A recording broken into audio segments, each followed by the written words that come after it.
Assalamu alaikum mes chers frères et sœurs.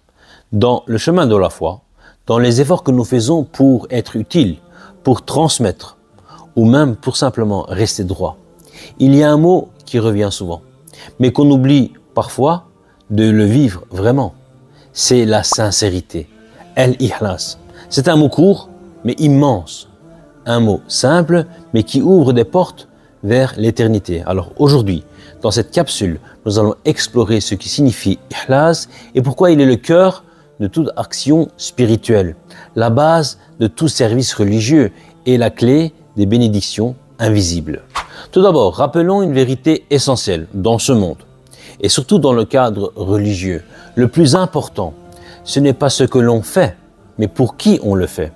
Et c'est là que ikhlas devient vital. Sans lui, même les plus grandes actions peuvent devenir vides. Avec lui, même les plus modestes gestes deviennent sublimes. Dans la tradition prophétique, on nous enseigne que les actes ne valent que par leur intention. Et une intention pure, tournée uniquement vers Allah, peut transformer le quotidien en adoration, l'effort discret en lumière éternelle. Mais qu'est-ce que la sincérité exactement? C'est le fait d'agir sans chercher le regard des autres, sans attendre de reconnaissance, sans rechercher les applaudissements ou les retours immédiats.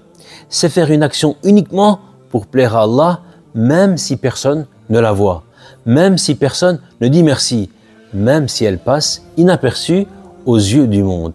Et cette sincérité-là, c'est elle que Allah regarde.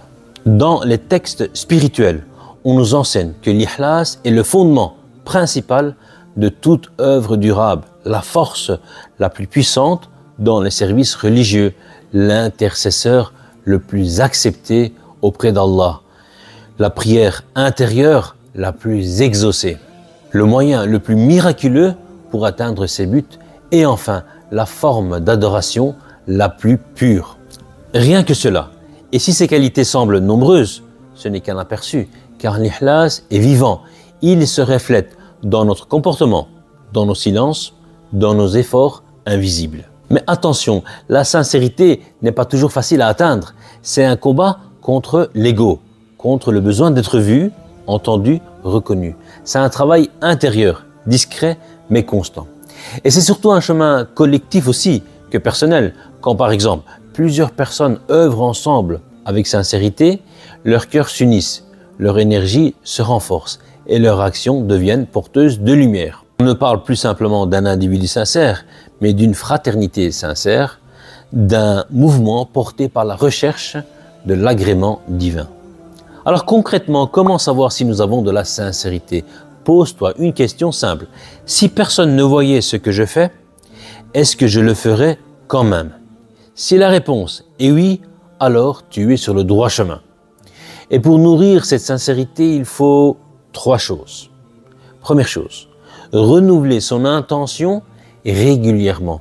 Même si ton action est bonne, n'oublie pas de rectifier ton intention en cours de route. Le cœur change vite. 2. Se souvenir de la finalité, de l'objectif. Le but n'est pas d'être félicité, mais d'être accepté. Ce qui compte, c'est le regard d'Allah, pas celui des gens. 3. Travailler en équipe, mais avec humilité. Ne pas chercher à dominer ou à être en avant, mais à compléter l'autre, combler les manques, renforcer la chaîne du bien. Mes frères et mes sœurs, dans un monde où l'apparence prend souvent le dessus, l'ikhlas est un refuge. Dans une époque où les œuvres se multiplient, mais où la profondeur se perd, l'ikhlas est une encre. Et dans une vie remplie d'épreuves, la sincérité est une lumière qui guide et qui purifie. Qu'Allah fasse de nous des serviteurs sincères, qu'il purifie nos intentions, qu'il accepte nos modestes efforts et qu'il nous unisse dans cette quête du cœur. Lui plaire, uniquement lui plaire. Et si un jour tu doutes de ton intention, rappelle-toi cette parole du prophète sallallahu alayhi wa sallam. Celui dont l'objectif est Allah, Allah lui suffit. À très bientôt pour un prochain épisode et d'ici là, restez sous la protection d'Allah dans la sincérité et la lumière. Wassalamu alaikum wa rahmatullah.